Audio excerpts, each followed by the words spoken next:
ચીનમાંથી એક ચોંકાવનારા સમાચાર સામે આવ્યા છે. બેઇજિંગની સૌથી ઊંચી ઇમારત CITIC ટાવર, જેને ચાઇના જૂન પણ કહેવામાં આવે છે, તેની સાથે એક નાનું વિમાન અથડાયું હોવાના અહેવાલો સામે આવ્યા છે.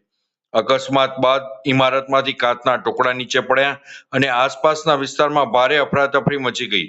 ઘટના બનતાની સાથે જ પોલીસ, ફાયર બ્રિગેડ અને ઇમરજન્સી ટીમોએ સમગ્ર વિસ્તારને ઘેરી લીધો છે. સ્થાનિક અહેવાલો મુજબ આસપાસના રસ્તાઓ પર બંધ કરી દેવામાં આવ્યા છે અને લોકોને ઘટના સ્થળથી દૂર રાખવામાં આવ્યા છે.